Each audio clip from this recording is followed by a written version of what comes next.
Allahu Akbar, Allahu Akbar.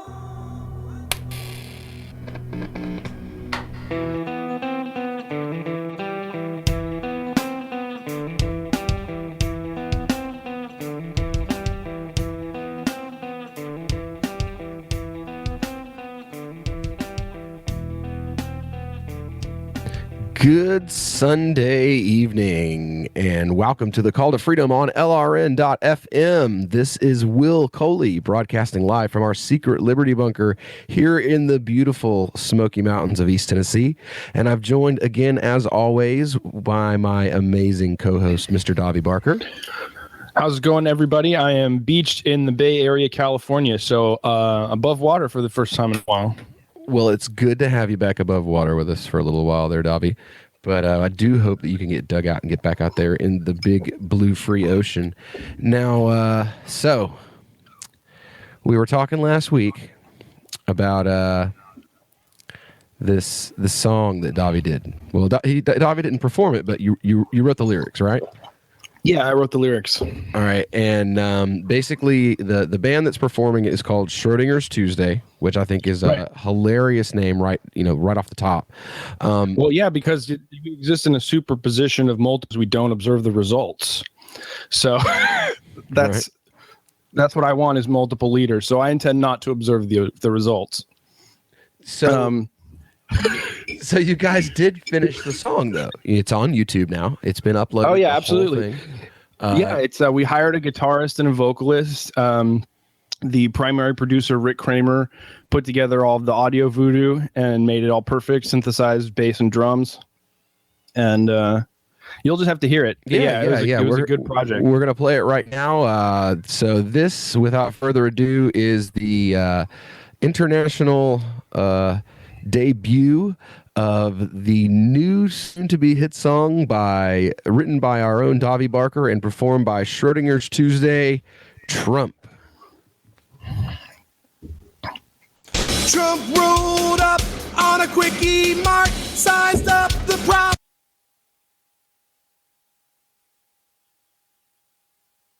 Sees the building with eminent domain. He's Trump, he's Trump, he's 1%. He's Trump, he's Trump, he'll raise your rent.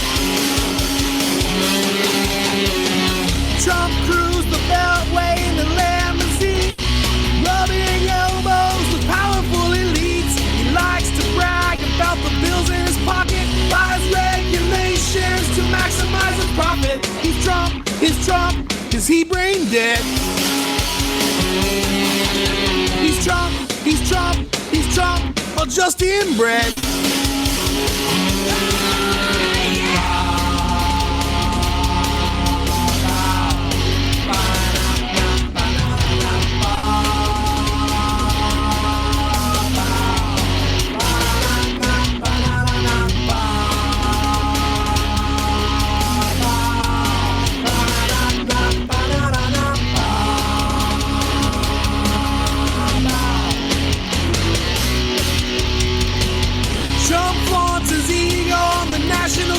Thinks corporate welfare will make his country great.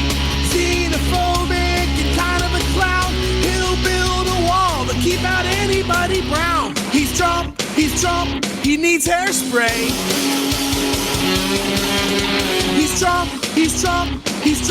for his toupee. Is this Trump out of his head? I think so. Is this Trump out of his head? I think so. Is this Trump out of his head? I think so. Is this Trump out of his head?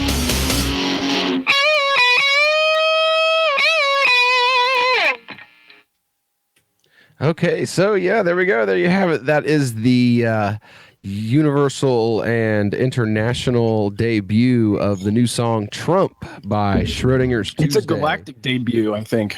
I mean, it's being broadcast into space, so Right, we are being broadcast to a number of satellites out in orbit. So yeah, it's definitely going out into space.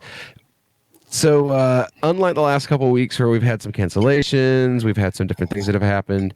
We were able to get Yasser Qadhi, and then Davi wasn't able to come with us. This week, we've actually got a full cast, and we also have a full slate, finally, of guests tonight. Now, the first guy that I'm going to bring on, he is a constitutional attorney, I believe. Now, his name's Thom Gray. Now, he is the General Counsel and Chief Information Security Officer at Warren Lamb and Associates, a multinational information technology company. He's a 2010 graduate of the University of Virginia, where he served on the Moot Court Board. Thom competed in several constitutional law competitions in law school and won a 2008 Sutherland Cup constitutional law competition at Catholic University. So, Thom, how you doing? I'm doing well, Will. I always thought you had a face made for radio, so it's good that you finally got a show. Right. I'll tell you the thing about your song, Davi, that's so frustrating to me. Everything that you point to as a criticism of Donald Trump, his supporters would tell you as a reason for supporting him. They get to have their country too. We should split up the two of us. Well, yeah, but the problem is they want our country. They actually think it's a good idea to take private land. Wait a minute. You're telling me that crowd doesn't understand secession? That crowd doesn't understand much of anything except white-hot anger at the political establishment. No. I'm telling you, yeah, they don't understand secession. Right, and said, hey, guys, how about a secession you think the right wouldn't understand? But they're not the right. That's the thing. Yeah, Donald Trump's polling numbers are strongest among people who describe themselves as moderate liberal and very liberal Republicans. Well, liberals understand secession. They're the ones offering. But he's not. When we say liberal, what we really mean is leftist. And really idiots. Yeah. You're right. You're absolutely right. Donald Trump's primary constituency is idiots. Yeah, I hope we have a few minutes to talk about Trump tonight from the Republican perspective, because I am partisan Republican, and I know we have a lot of listeners around the world, and I really want to explain to them that we're not all that crazy and what's really going on in that movement. Okay. Right. So, and we also have. I was really glad to get him on the show with us tonight. He is Sheikh Joe BRadford. Now, Joe he holds a graduate degree in Islamic law from the Islamic University of Medina. He's studied traditionally with scholars from around the Muslim world. He's a specialist in Islamic financial ethics with more than a decade of experience. Now, he currently works as a private wealth advisor and teaches at Prairie View A&M University.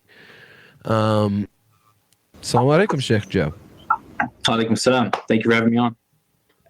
So you live in... And just Joe is fine. You live in Texas, huh? That's right. I'm right in the greater Houston area. No, I used to live in Kingsville. Well, just outside of Kingsville. Okay. Yeah. Not too far. Yeah, a couple hours away. Yeah. So it's great to have Texas. Go ahead. Texas, a couple hours is a drive to the store. Right. Right. So I'm really glad to have you on tonight. I was really interested in getting the opportunity to have you with us. We try really hard to get opportunities to bring, qualified Islamic scholarly voices to our mostly libertarian and conservative audience that we have around the country and hopefully around the world. So having the opportunity to get someone on with your credentials is always something that we're really interested in having. So I appreciate that. Since we had a constitutional award-winning, commenter over here in Thom, I was wanting to talk about some of the issues in the Qaeda, in the Qawaid al-Fiqh, and some of their commonalities, particularly within the first five maxims. And that's something that we will definitely get into when we come back on the Call to Freedom on LRN.FM.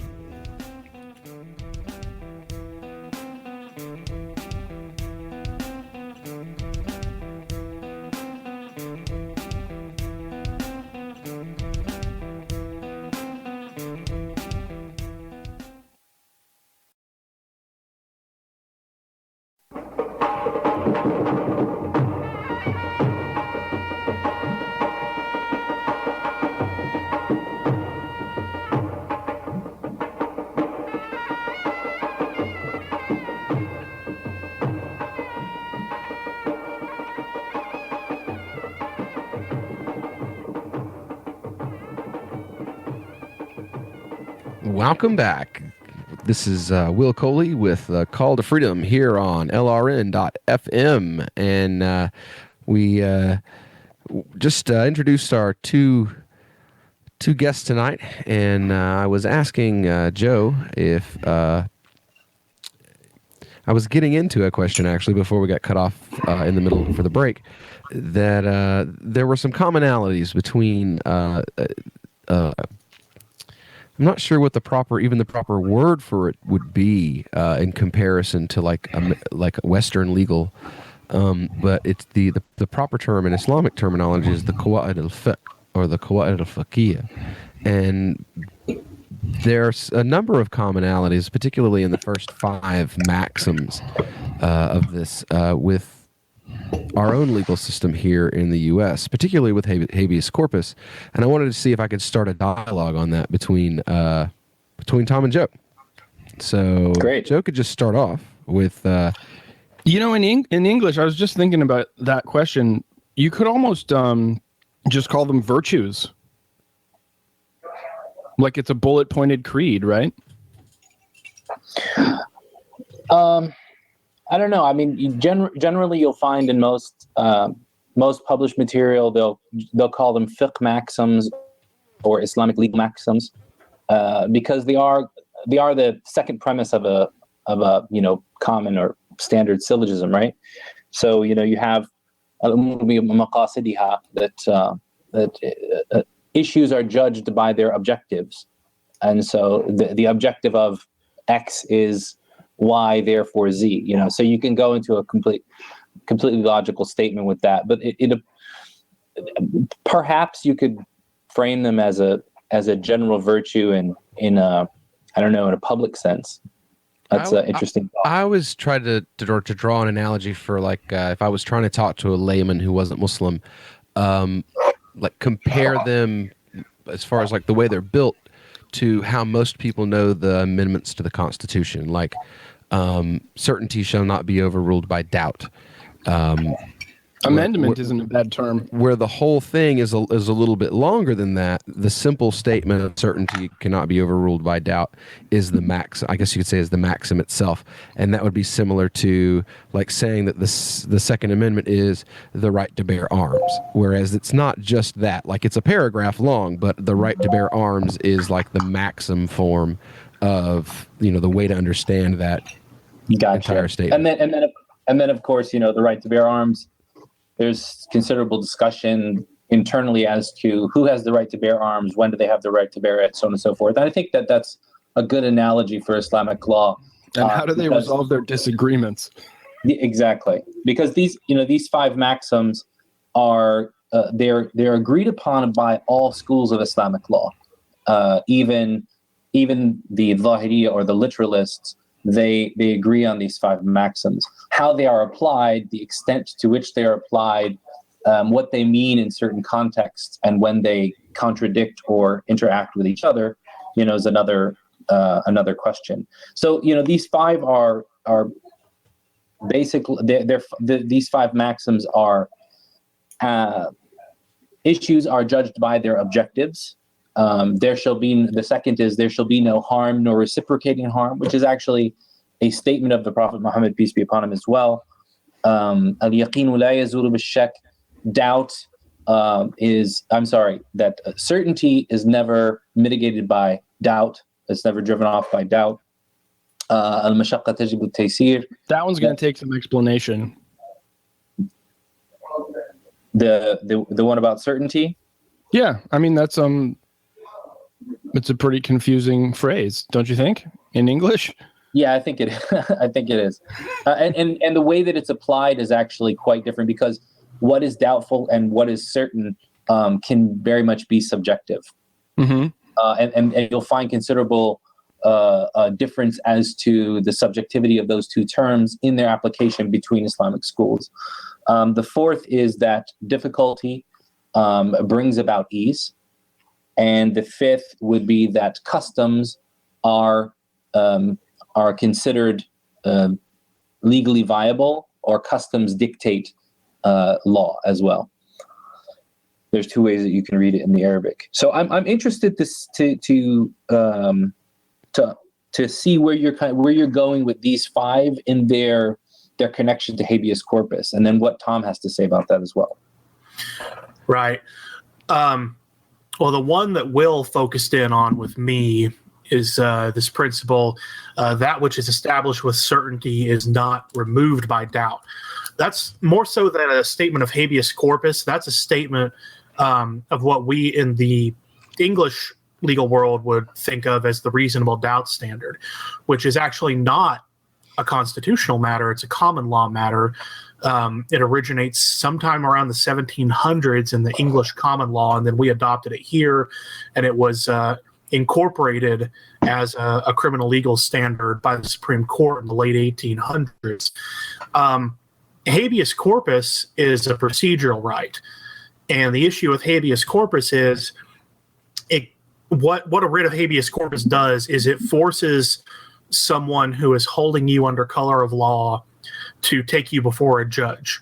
But then once you're before a judge, the question is, does the law allow you to be detained? Now, if you've got a Congress or a state legislature that has passed a law that allows you to be detained for some absurd cause, habeas corpus isn't going to help you. What's going to help you there is the founding fathers entrusted the legislature to not pass crazy laws. And of course, we've seen how well that's worked out in 2016. Well, they were more gullible people.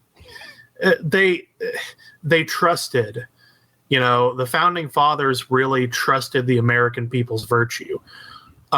Whereas what I see when I look at the Islamic maxim is that the prophet, and full disclosure, I'm an evangelical Christian. I'm not a Muslim, but it seems to me the prophet laid out the virtues people were supposed to have and demanded they follow them.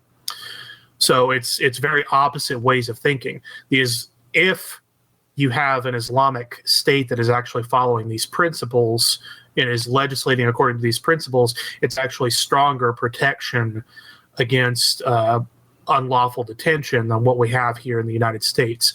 Of course, whether such an Islamic utopia exists is a question for a completely different day. Yeah. Now, how do you see any other kind of utopia? Utopia is sort of an unfair standard, right? Now, Joe, there is a right to see a judge, the right to a trial and have a judge oversee your case in the Islamic legal tradition, correct? Yeah, no doubt. I mean, there's two things here that Thom mentioned, and I appreciate the drilling down on these 2 points. All right, well, we're going to have to get into those 2 points when we get back here on the other side of the break on the Call to Freedom on LRN.FM.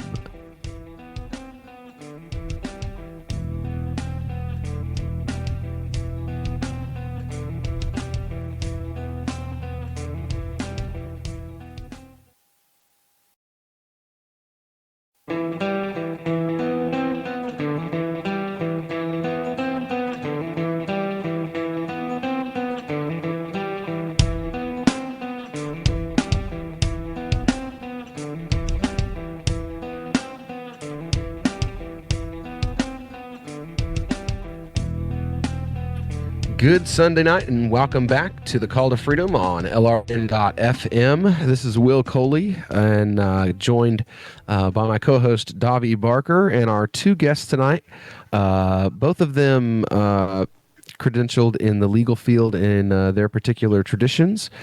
Thom Gray, a lawyer here in the States, and we have Joe BRadford, who has a graduate degree in Islamic law. So before we went to the break, we were discussing commonalities between, common law as well as constitutional law and the Islamic legal tradition. And Joe was about to make a couple of points, so I'll pass it back to you, Joe.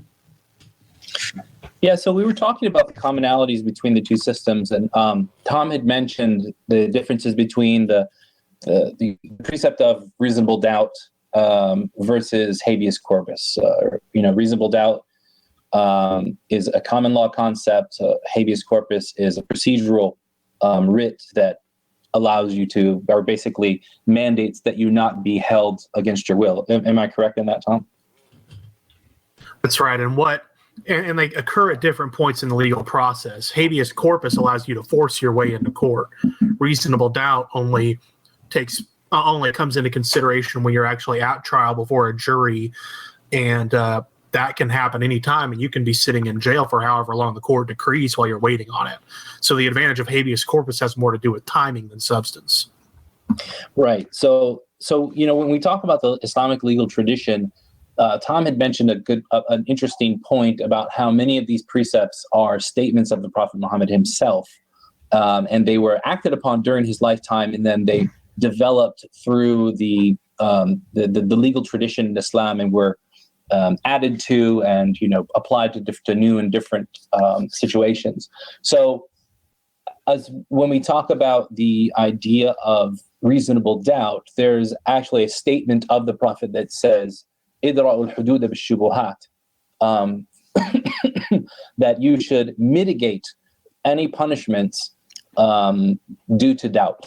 So, anytime there's a case in which there's a doubtful matter, and a person cannot be proven guilty, beyond a reasonable doubt, then they are to be left alone. Now, there may be, obviously, the judge does have some leeway in, coming up with alternate solutions if there's considerable, or if there's a preponderant idea that this person was involved in something bad. But there are several, cases that are very interesting throughout Islamic legal history about, people being accused and then let off, specifically because of this hadith, and because of, as well, there's this dedication amongst practitioners of Islamic law, specifically judges and jurists, that they upheld this as a religious value, as a faith value.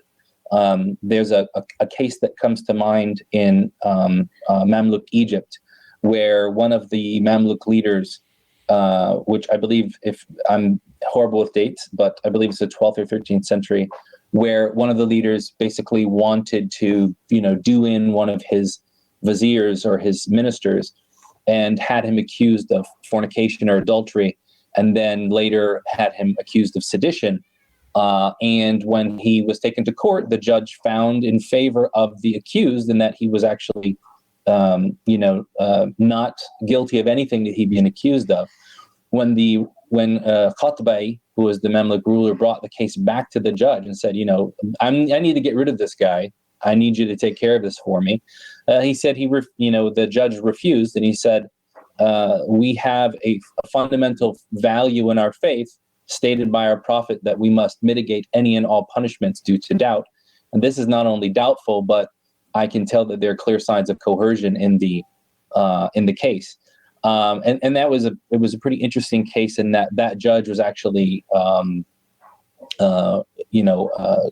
taken out of his position and exiled from Egypt. He actually died a poor man in Gaza because he refused to basically bend to the whims of this ruler that was trying to use the law against the polity.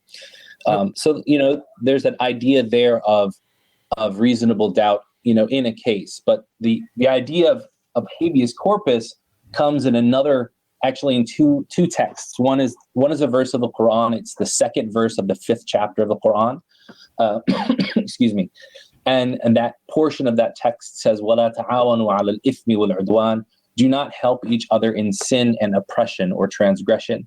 And many scholars of legal theory have said that this shows that there is a ex ante or a fundamental right not to be oppressed or not to be infringed upon by government because of this verse. There's a statement of the Prophet Muhammad where he said that how can I translate it? It's a bit of archaic phrase in Arabic, but basically a solvent debtor who does not pay his debts is then his honor and punishment is then permitted. Now, the inverse construction of this phrase would be that if a person is unable to pay their debts, or they have not committed any infringement on another person's right, they themselves, they're punishing them or dishonoring them or affecting their public image would not be permissible as well. So the fundamental principle that the law is based on is that people are safe in their persons, in their wealth, and in their lives until proof is brought against them. Now, isn't there another statement? There's another statement of the Prophet ﷺ that I'm thinking of. Any dispute, anytime there's a dispute between two people, it must be brought before a judge, or that you have a right for it to be seen before a judge. Yeah, there are several statements as that in that regard as well, and that the judge is to, the judge is to hear from both parties before making any decision. Otherwise, then the judge himself it's feared for him. The fire is feared for him, if I recall the phrase correctly. And then another with your. Well, you're talking about a society where a judge is any third person, aren't you? Like, that's why there are rules for judges, is because it is a common role. No, I don't think that it's too common. Judges are generally appointed positions. They're not elected. I mean, in Islamic law, they're not elected positions.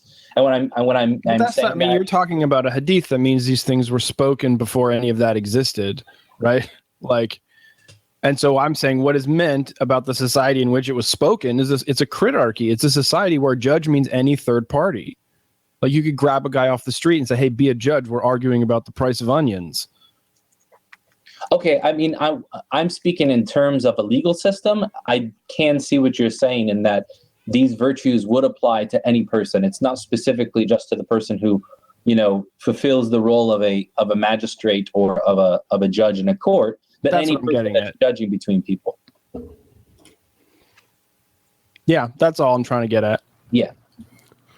Now, back to the original point of the presumption of innocence. There was another tradition that popped in my mind when you were talking, where the Prophet ﷺ, I believe it was narrated by Aisha, that reported that he stated that he would prefer to err and not punish someone who was guilty rather than err and punish someone who was innocent. Oh, that's Aisha. I know that. I don't know it verbatim, but I know the chain. That's definitely Aisha. That's actually the second part of that that second tradition that I mentioned, that mitigate punishments because of doubt, because it is more becoming of you, and then it mentions that the portion that you mentioned. Yeah, I like the whole version a lot better.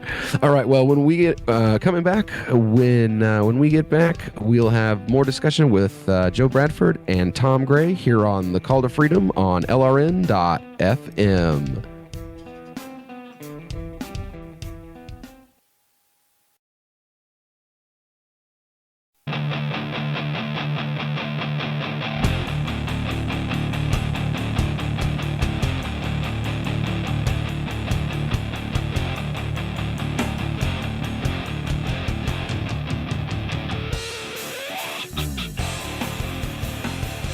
All right, and we're back here on the Call to Freedom on LRN.FM. It's me, Will Coley, with my awesome co-host, Mr. Davi Barker. And we are joined by two gentlemen. One is Mr. Thom Gray, and the other is... it's easier that people understand, that you have Islamic credential, Sheikh Joe BRadford. If I throw that title in there, at least at the very beginning, as soon as we're back from break, so people will understand who we're talking to. Now, we've been having a discussion, there's commonalities. Historically, there are many commonalities between the common law, which was basically the foundational basis for constitutional law, and the Islamic legal tradition. Everything from the right to face a judge, to have your case seen before a qualified and impartial jurist, to the presumption of innocence.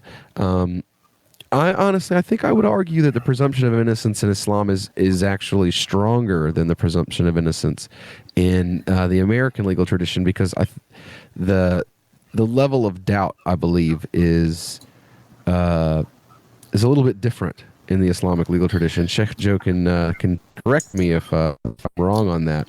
I think you need more evidence in an Islamic court to be able to convict than you do in a Western court. But while we were on break, we were kind of having a little discussion, and we got into something that I was hoping to talk about today. And a lot of times when you hear people have discussions about Islam in the public sphere, they like to talk about the separation of church and state. The quote is often heard: "There is no separation of church and state in Islam," but there actually is separation in the Islamic legal tradition, most specifically a separation between law and state. So, and I think personally, the part of that is to prevent something what's happening here in our modern society, where law becomes a source of revenue and a source of oppression that the state uses against the people. But I was going to ask Sheikh Joe to kind of elaborate on this concept of separation of law and state in the Islamic legal tradition. Well, going forward, I think that it's important to for us to each understand each other's definitions. That phrase of separation of law and state is new to me. Can you drill down a little bit on what that means to you, or do you have a reference that uses that in a defined way? The law itself doesn't come as legislation from a legislative body that is the state itself, but comes from the discussion of legal scholars that are separate from the state and separate from the control of the state. Well, there's two things here in the Islamic legal tradition. One is the very independent nature of the practice of jurists and legal scholars in Islam, and there's a long tradition in both the literature and the practice of people who were jurisconsults or jurists, but were not necessarily employees or wards of the state, until very late in Islamic history. And I believe that that's one of the problematic issues of the late period of Islamic history, pre-colonial, is that way too much of the legal process was being usurped by state authority and state power. So you did have people who were in the employ of the state. You had judges and guards and police and things like that. Generally, though, their funding came from independent sources such as charitable endowments, so on and so forth. And only if they had no income, then they would take a state stipend. Obviously, that expanded later on. But you had a creation of legal discussion that, to me, is quite fascinating, because there's a reported statement of the Prophet, which is most scholars most scholars that analyze the traditions and the statements related from the Prophet Muhammad, the scholars of hadith, they would say cannot be soundly attributed to him as him actually saying it. But the phrase is that the difference of opinion of scholars in my nation is a mercy. So while the statement can't necessarily be attributed back to him, many scholars of Islam have said that it is true, because what happens when you have independent scholarship that is opining even upon state issues is that you can never have one group or one party basically coincide or be usurped by the state authorities, and then declare that not only is our rule mandatory by rule of force, but we are also sanctioned by God. And look at all of these scholars that agree with us. So it's almost a self-regulatory system in which it's a mercy for those that do not have power on their side, that they will be others that they're not in any way organized in an ecclesiastical sense of saying what how God decides what the state is.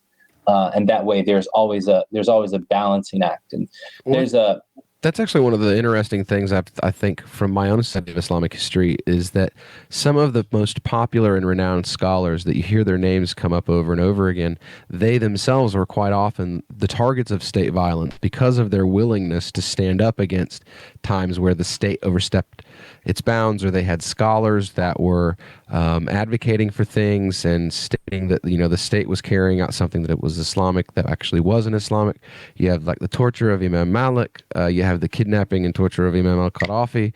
These are names they're big names. These aren't like Imam Nobody from Timbuktu. These are big, like renowned, massively influential scholars, and part of the reason why was because in their time period, when the state was using its power as a form of oppression against the people, they were willing to stand up and even, suffer in order to stand for justice.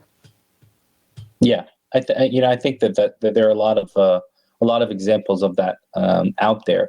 You have this whole idea of law and God's law, in Sharia and creeping Sharia, in our American context.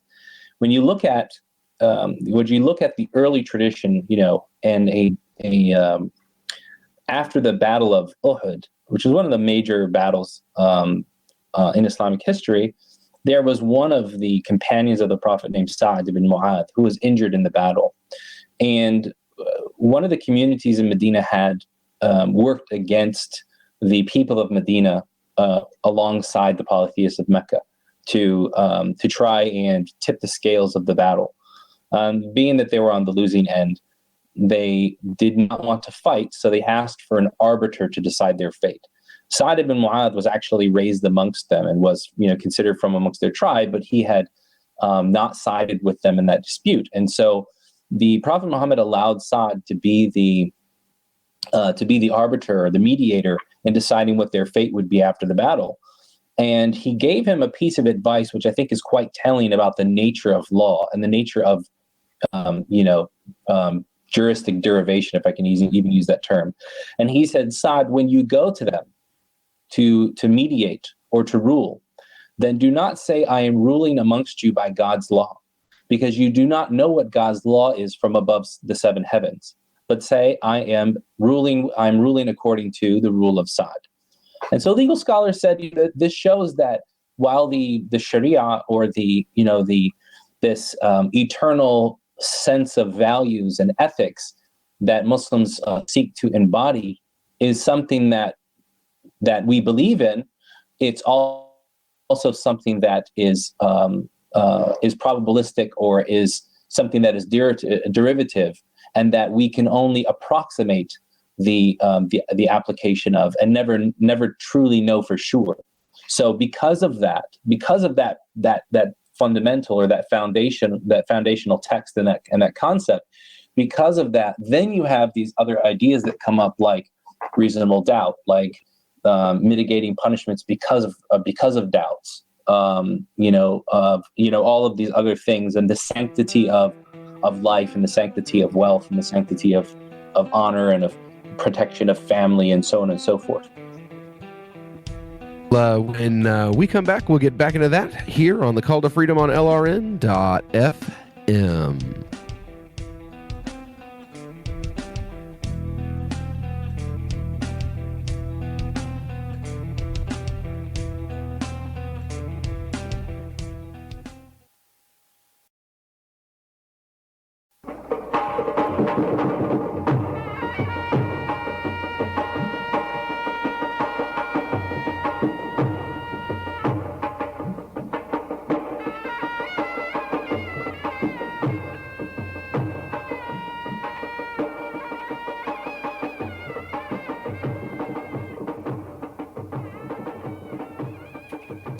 And we're back. So this is Will with Call to Freedom on LRN.FM. And again, as always, joined by my amazing co-host. Are you still topside, Davi?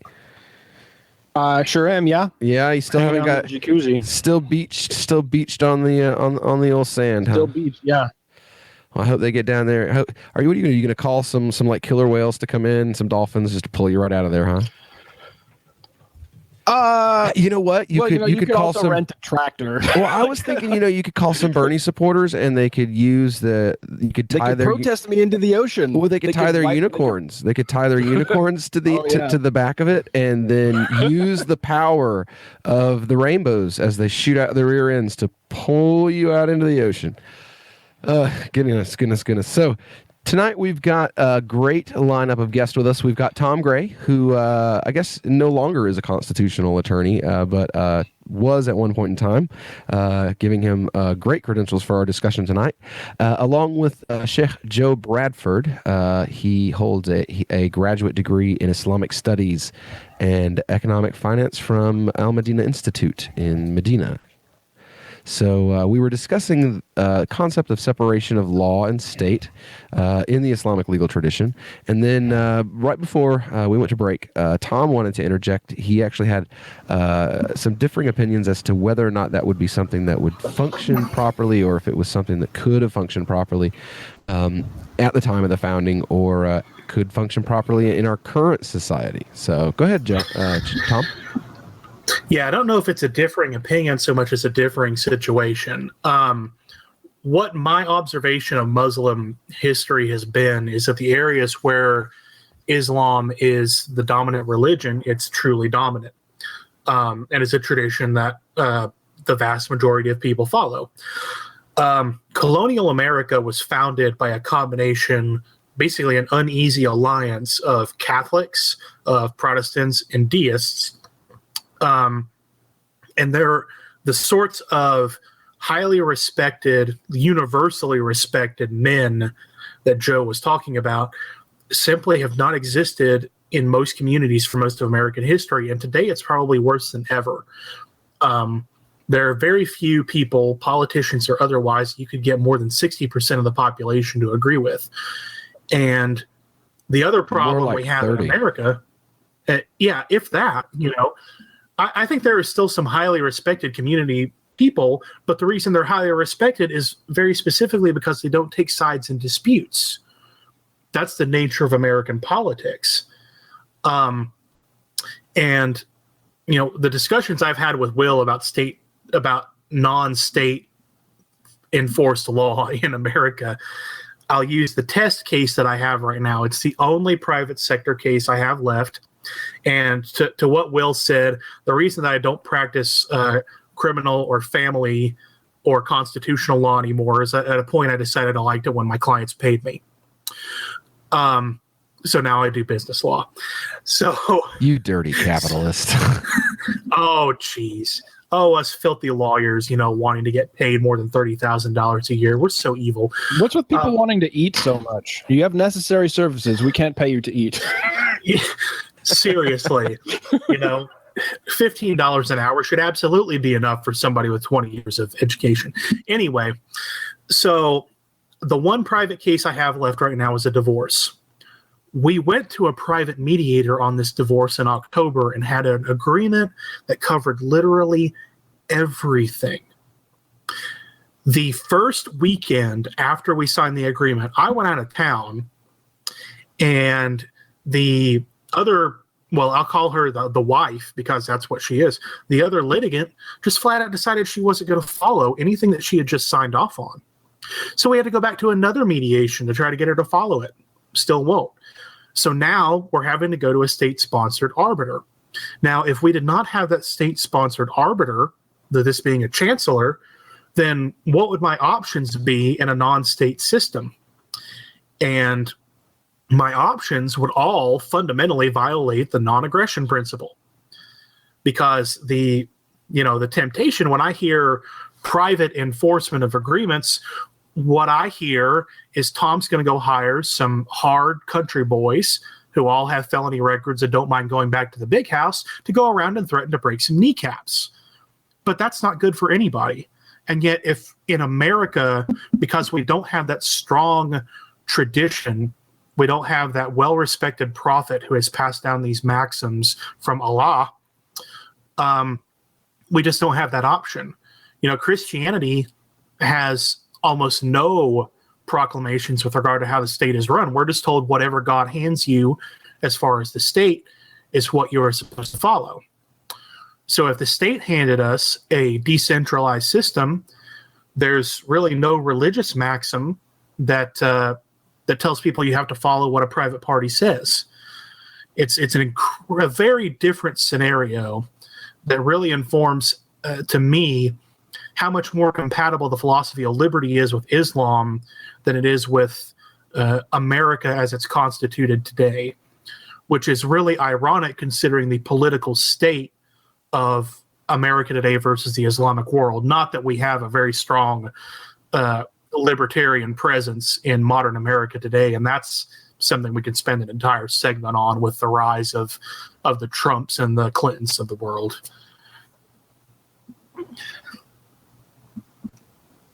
I think that's an opening for a rebuttal from you, Sheikh Joe.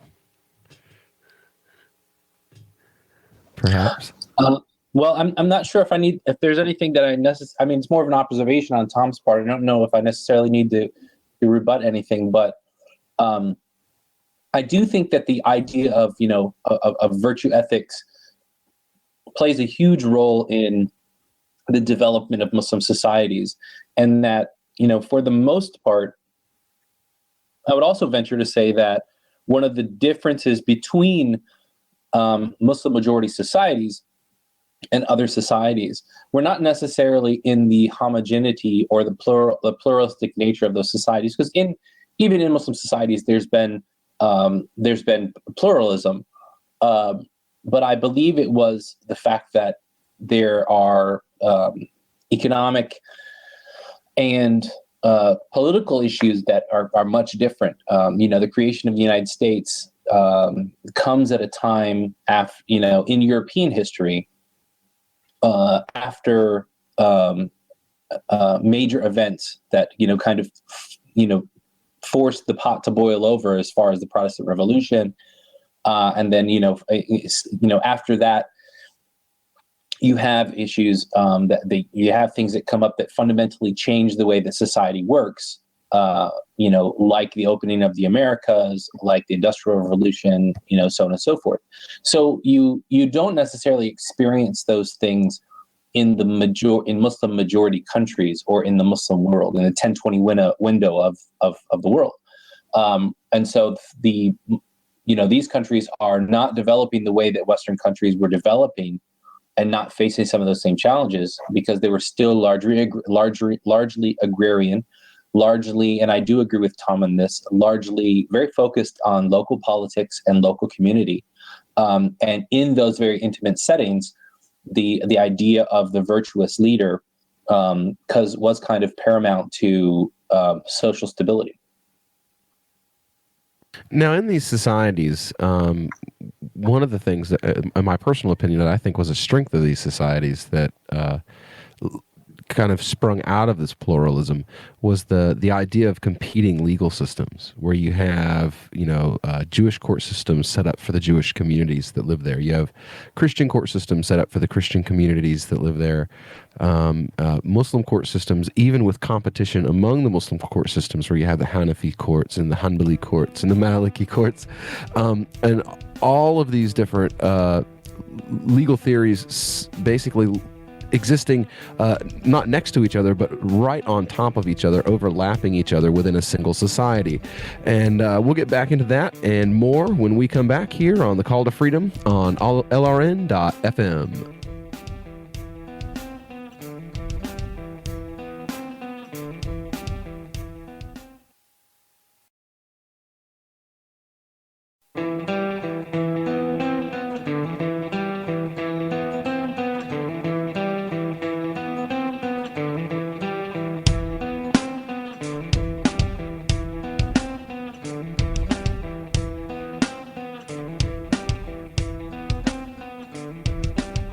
All right, and we're back.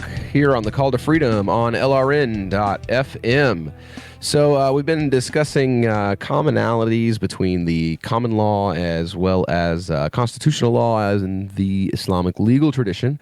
We were kind of discussing, separations between church and state, law and state, the idea of pluralism both as a societal function and as a legal idea, pluralist court systems having multiple legal traditions available for the multiple cultures within a single society or city or nation state or whatever label that you choose to put on it. And I figured, we've done a lot of serious discussion today. We did a lot of academic discussion today, and I thought we'd get into something a little bit lighter. At the beginning of the show, we played that hilarious song that Davi wrote that was performed by Schroedinger's Tuesday called Trump. And so Trump exists. He's not going to win, in my personal opinion. Hey, wait a minute. Is everyone sure he exists? I've only seen him in footage. I've never shook the man's hand. Okay, all right. You know what? He could be like that anime star. Like the number one actress and musician in Japan isn't real. Like she doesn't exist in real life. Like she's a cartoon and exists as a hologram that performs on stage at concerts all across Japan. But she's not real. So that's possible, isn't it? It is. Well, I mean, if Michael Jackson can dance on the stage after he died, then pretty much anything is at least plausible at this point. There you go. Donald Trump exists in the same sense that evil exists. There's the mythical Donald Trump. In the same sense that the darkness in the heart of men exists. The one that only the shadow knows. Right. I don't think he's going to win. I mean, personally, I see it as he's already won. It's a ton of fear mongering. No, really. All right. So you see what's going on. The GOP. I've got friends that work in GOP politics, up in the party structure and stuff, and they've got this whole thing going on where they're going state by state, and they're basically throwing all their money and effort behind whoever the strongest candidate is in each particular state. And the other candidates, that was Romney's suggestion, and that's right? and that's what they're doing. Break up the Trump coalition. And it's a garbage strategy. Well, yeah, but it's working. Rubio is outperforming everybody else in Florida. So Ted Cruz and everybody else have stopped running ads in Florida. You've missed my meaning, Will. And are now Trump has already all Rubio. won because Trump is running to inflate his ego. Yeah. And he's already, this is why he's already won, is he's not playing for the same goal as everyone else. Yeah, exactly. So that's no way for him to lose. That's what I said about Chicago. Whenever all these people are celebrating, they're like, "Yay, we shut down the Trump rally!" And I'm like, "What exactly was?" I mean, if the goal was to validate the victim complex of the people who follow him, and basically lend credence to their narrative that that their rights are under threat and that they are being silenced as a portion of our society, if validating that narrative was your objective, then yes, whatever happened in Chicago the other day, where they was a resounding success. But outside of that, what resulted is Trump's poll numbers have gone up. I've watched Republican and Tea Party pages all over social media light up with people who are like, you know what, the left wants a war. You can tell they want a war. Look how the right sees themselves. These people see themselves. The left does want a war. Okay, but they don't have guns and the right do. And now the right is like, well, if they want a war, I'm going to support Trump and bring my rifle. Let me spell this out for you as a zombie expert, okay? So the Republican and Democratic Party at the most primitive lizard brain level are the fight or flight mechanism. The left is the fight mechanism. That's why their propaganda is always fists in the air and fight back the whatever. And the right is the flight mechanism. That's why they're always preaching to fear, right? And so, yes, absolutely the left wants. Well, Davi, I wish you were right, but the truth is, this has been a transformative process where that fear reaction that drove things like the Patriot Act, the invasion of Iraq, has been transformed by Donald Trump into a fight reaction. I don't think even he understands what he has stirred up. Well, see, I don't, I'm sure I he don't think doesn't. He that's has completely absolutely no accurate, idea. though. I don't think that's completely accurate because Oh. what Trump has basically been able to throw a set of reins over the top of predated him. It existed before him. Oh yes. You know, so Trump is not great men. Yeah, absolutely. But Trump didn't create what we're seeing today. Trump just saw that it existed. Basically, the analogy I used the other day was that Donald Trump saw what the GOP had built over the course of the last 12 to 16 years, and he saw that the only thing the GOP ever did was like take it out of the garage and drive it around the block every 2 years. And what he decided to do was to jump behind the wheel, turn it on, and floor it and go on a nonstop joyride. And that's what's going on. And he had no idea the power of the engine he was getting behind. Oh no, I think he did. I think that he did. No. Trump thought he could tap into that and make money. That's what he thought he could do. He had no idea that he would energize people to the point of physical violence against one another. He has idea. Well, he should have. Well, could real. anybody have? Could anybody really have imagined? I could have easily imagined it, but then again, I live inside. You're paranoid. You're paranoid. You're expecting that to happen at any point because you have that level of intelligence and you know the human nature. The human nature that Donald Trump understands is the businessman, the guy who is in the boardroom who wants. Oh, it's more than that. It's narcissism. Like we've essentially just injected a sociopathic narcissist with a new lust for power. That's what's just happened. Well, we've all witnessed it. But clinically, we have been electing sociopathic narcissists to the presidency for the past 250 years. If you look at clinical definitions, but see, they were told by having power lowered down the ladder. You see, whereas this one, he's being given king for a day. But they were more sociopathic than they were narcissistic. They were more deliberate about how they wanted people to react. Donald Trump thinks that he can get people to react how he wants, and he thinks included in that is that when he tells people to calm down after the election, they're going to calm down, and they're not. Oh yeah, they're not. Yeah, these people weren't calm before Donald started. They were already doing crazy stuff before Trump started. But they were more dormant. You have the Clive. The year before, I think last year they came out of the dormancy. Like when you couldn't have a Muslim capital day anywhere in the country without like this roving band of protesters and crashers showing up and like jacking microphones and screaming obscenities at children. And like it was if you had Muslim capital day, if Muslims tried to go and speak to their elected and selected representatives, then reprehensibles. Yeah. Then you knew there was going to be protests and the opportunity for violence. So I think that it woke up, and Donald Trump saw the beast wake up and was like, you know what? I can throw a bridle and a rope around that, and I can control the beast. And unfortunately, he couldn't.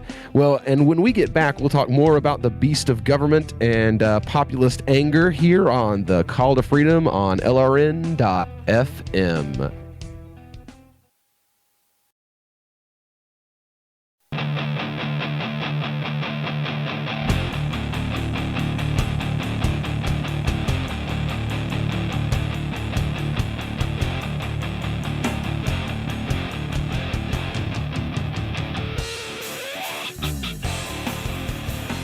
And we are back here on the Call to Freedom on LRN.FM. It is 11:30 on a beautiful Sunday night here in East Tennessee, enjoying the earliest spring on record, according to the Old Farmer's Almanac.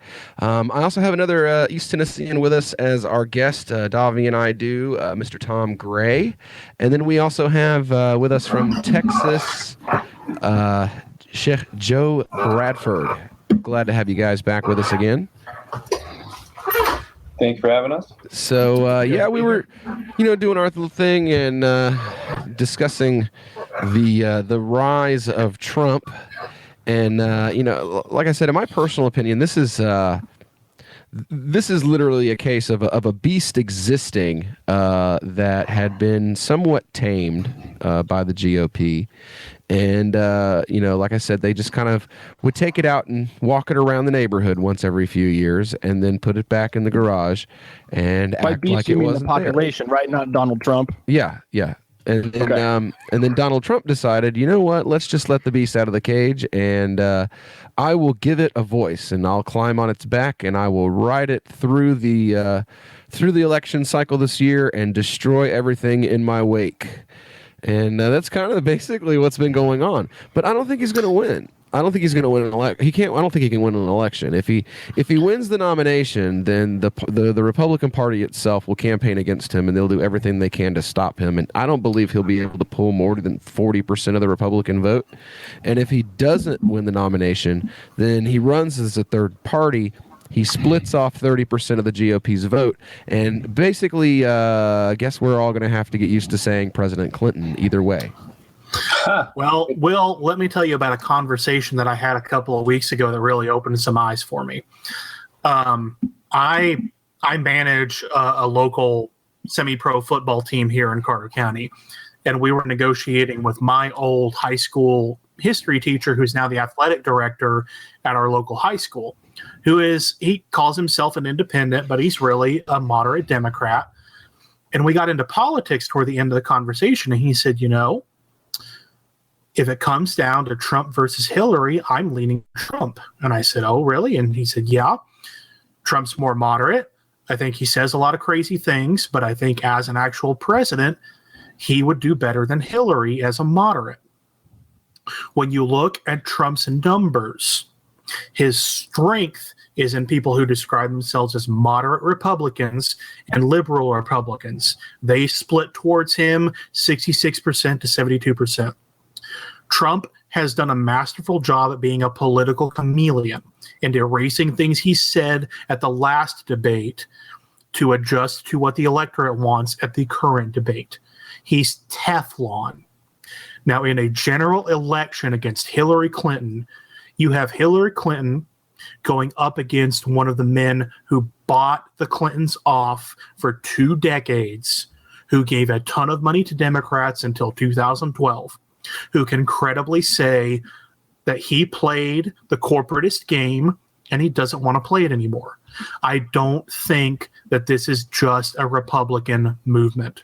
I think this is Trump tapping into the exact same vein of anti-establishmentarianism that Bernie Sanders is, except that there are baby boomers out there who will not get behind Bernie Sanders, who are Democrats, who are old money Democrats, who have voted Democrats because of labor unions their entire life, who in a general election between Trump and Hillary Clinton will say, you know what? He said some racist things that I don't necessarily agree with, but I've been living with that my entire life. He said some sexist things I don't agree with, but I've been okay with that my entire life. He said some things about Muslims that I don't agree with. Well, actually, I do, because I'm old and an old fart. And I have a prejudice because of 9/11. And I don't trust Hillary because Hillary is undoubtedly the slimier of the two by any objective measure. And he can get on a debate stage and every time Hillary makes a point can just say, hey, I paid you to say the opposite thing 10 years ago. It's neutralized. Like, Trump versus Clinton in a debate is an absolute slaughter of Hillary Clinton. I would actually kind of enjoy seeing that. I have to be honest about it. I would really enjoy every time she opened her mouth, him looking at her and being like, didn't I give you $30,000 in 1998 to say the exact opposite of that when you were running for Senate?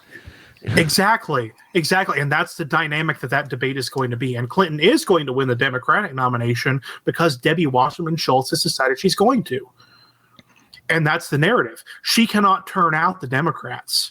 Now, do you think there could be a split in the party the same way there would be in the GOP? Like if they block Trump from getting the nomination, there's a split in the party. End of story. Do you think there could be the same kind of thing happen in the Democrats? At the end of this, we could have 4 parties, 2 that are wounded beyond recognition, and 2 new parties that kind of develop out of this, and then basically take over it seems to me like it's 2 more authoritarian branches of the same old 2 parties that are coming about. It's not going to be a split for the Democrats. It's going to be Democrats staying home. The Democratic Party has not split for the entire history of this country. They went straight from being the Federalists into being the Democratic Republicans into being the Democrats. A Republican Party split is possible, but look at who is lining up where. I really do. Well, yeah, you're going to have like Mike Lee and Rand and Justin Amash and those people on one side. I honestly think that the Republican Party should really be three parties, because you have like the Mike Lees and the Rand Pauls and those type on one side. Then you have like the Ted Cruz. I'm gonna add Louis Gohmert to Terry and Pete King to Ted Cruz's little piece.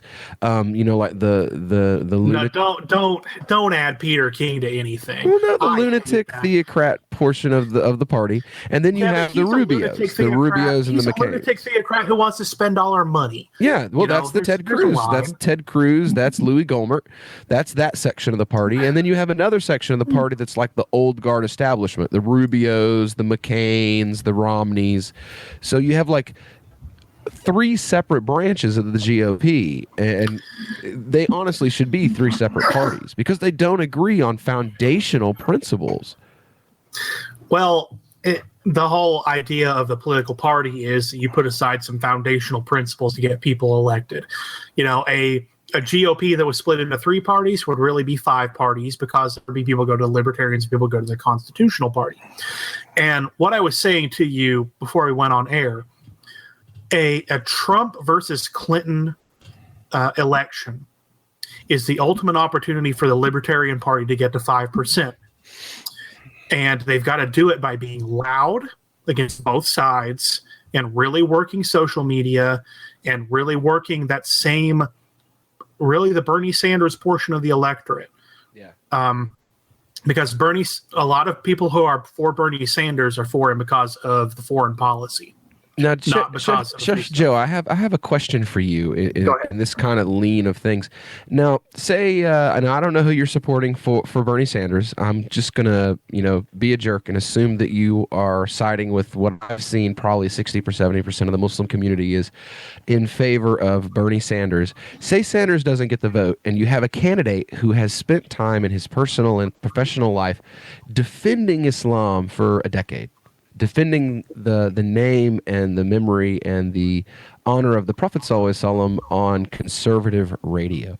Would that be a candidate that you would be willing to support over like a Hillary Clinton or someone like that? Generally, I don't try to throw my weight or express who I'm supporting publicly, just because of my position in the community. I don't want anyone to think of me advocating for a specific person, but definitely, whoever we're going to elect has to be a person. It's very interesting that we talked about this, regardless of whether we talk about it, from a community standpoint or a statesman standpoint of being a virtuous person. I think that. All right. Well, we'll get back into that when we get back here on the Call to Freedom on LRN.FM.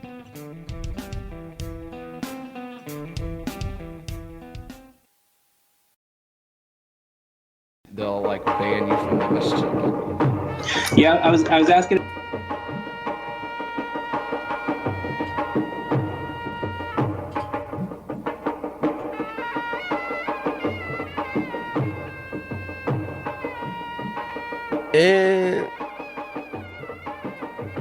And we're back here on the Call to Freedom on LRN.FM. Getting into the end of the show, coming down the hill now to the bottom of the hill for this Sunday night, almost Monday morning. And we were talking about a lot of issues on this episode today. Me and my amazing co-host Davi beached on the beautiful beaches of California, along with our two guests. How's it going? Thom Gray and Sheikh Joe BRadford. And Thom actually wanted to make a point in relation to the last point that Sheikh Joe made as we were headed out for break. And so I wanted to go ahead and turn it back over to you, Thom. Yeah. What you said, Joe, really got me to thinking about the way both Christian leaders and constitutionalists approach electoral politics, because you were focusing more on endorsing principles as opposed to endorsing individuals. And we have an issue here in the Christian community where Jerry Falwell Jr. endorsed Donald Trump. It's been very divisive for the Christian community. And I think us both as a Christian and as a strict constitutionalist, we should really focus in on endorsing principles and virtues and having people evaluate candidates on those merits, as opposed to blindly endorsing an individual with all of the shifting allegiances and shifting positions that might come during a presidential or other campaign. It was really thought-provoking, and it really tied together the program for me, because we were talking about the differences in the legal systems, and now we're talking about the differences in the political philosophies. So I thank you, Joe, for giving us that perspective and making me, as a Christian and as a constitutionalist, really rethink how we approach the electoral process. No, my pleasure. It's been great speaking with you this evening, and feelings mutual. All right. Well, before we go, I want to give Thom, I want to give you a chance if you have anything that you're working on, any projects that you think need promotion to an international audience, websites or anything like that. So go ahead. Okay, well, the company that I work with is Warren Lamb and Associates. We're already an international data interoperability company. My CEO, Warren Lamb, worked for many years for GE and for HP, and he developed a proprietary process that basically allows disparate data across any format to speak to each other. It's very versatile. We're heavily entrenched in the media and media advertising areas, but we are expanding into the healthcare, workers' compensation, legal services, and local government areas. Basically, if you have a custom software project that you're looking for a solution for, we have one of the top teams of guys in the southern United States who can help you. Visit our website, www.wlam.com. That's WLAMB.com. And give us a call at 1-888-396-7774 and hit extension 3 to reach me personally, and I'll direct you to whomever can help you out. Thank you. Awesome. So, thanks again for being here with us tonight, Thom. It's been really great having you. Now, Sheikh Joe, I wanted you to also take an opportunity, to tell us about, where can we see your lectures? Where can we hear you speak the next time that you're going to have an opportunity to speak publicly? Is there a website we can go and learn about you or read your writings at? Yeah. So my personal website is joebradford.net. My first name is JOEBRADFORD.net. And that has links to all of my social media profiles. I'm not too active on Twitter anymore, but I am on Twitter, am on Facebook, and I post regularly there. Have a few upcoming projects that I think would be interesting to the listeners, because one of the things that I'm passionate about is not just Islamic knowledge, but democratizing access to Islamic knowledge and to those things that actually allow people to embody their values in their daily life. So my partner and I, business partner and I, we have been working on an Islamic estate planning tool online, and it's going to be launching here at the end of the month. It's called mywasiya.com. That's MYWASSIYAH.com. And additionally, here in spring break, I'll be launching a tool to help people learn Arabic at learnhowtoreadarabic.com, which is kind of a passion project of mine. But joebradford.net is where I post all of my events, my articles, and there's links to all of the other things that I'm involved in. Awesome. Well, it's been great having both of you guys here with us tonight. I really enjoyed the discussion. I hope that the audience has learned as much as I have, and it's going to be great having you on. We're going to try to have you on again. We're going to try to get David Friedman to come on when he gets back. He is enjoying a paying gig. He's somewhere over the Pacific right now on his way to the beautiful island of Hawaii. So he is definitely having more fun than we are. So you guys have a great... I don't know. This was a lot of fun. Right. So thanks again, guys, for coming in. And we'd love to have both of you back on the show sometime. But yeah, you guys have a great night. Thanks, guys, and thank you, Thom. Excellent. So, Davi, next week, we've got Austin Peterson coming on the show next week. Awesome. Yeah. We are going to be hosting next week. We will be hosting the beginning of the first Muslim candidate town hall series. We will have a series. We'll have a panel of panelists, all from all walks of life, who happen to be Muslim and voters in the United States, and they will be personally interviewing and questioning candidates for the Libertarian Party nomination for the presidential bid this year. So this week, coming up, the very first one will be a gentleman that we discussed on the air tonight, Mr. Austin Peterson. We'll be joined, I believe, some of the panelists we've already got set up are Joe, who is it? Who is it? Oh, yeah, Paul Galloway from the American Muslim Advisory Council. We've got Dr. Muhammad Hussein, who is a small business owner and a physician. We're going to have students. We'll have green energy business owners. We'll have retired folks, community leaders, religious leaders. And it'll be panels of 5, one candidate, and lots of policy questions, I guess, would be what we have to look forward to for the next few weeks. And then about 3 weeks out, I think, we'll have Mr. Free Ponies himself, Vermin Supreme, will be joining us. That's the interview I'm looking forward to. Yeah, me too. There's no promises yet, but tentatively we'll have comedian Dean Obidala. That's the hope. We've already sent out the request to him, and I'm fairly confident that he will join us. And then we also have another comedian named Ismail Lutfi, who is a confirmed panelist, and we'll try to surround him with some more comedians, and we'll just have a really good time laughing and completely making fun of the entire political process and entire system. So that's what we got coming for the next few weeks. So I enjoyed the night. How about you, Davi? I had a good time. It's interesting, to be suddenly thrust into a forum with Austin Peterson. I really have not heard anything about him. The only thing that I know about him is that his name keeps coming up, and then people sort of express their opinion about him, but I have no idea what his position is on anything. I've never heard him speak. It's like a love or hate thing is another thing that I'm noticing. Like there are people who defriend you if you post something from Austin Peterson, and then there are other people that think that he's like the young, energetic, possible savior of the Libertarian Party. So it's there really doesn't seem to be a whole lot of middle ground when it comes to having an opinion. If the point of the Libertarian Party is merely to make noise, there are much more efficient free market ways of making noise than engaging in the political process.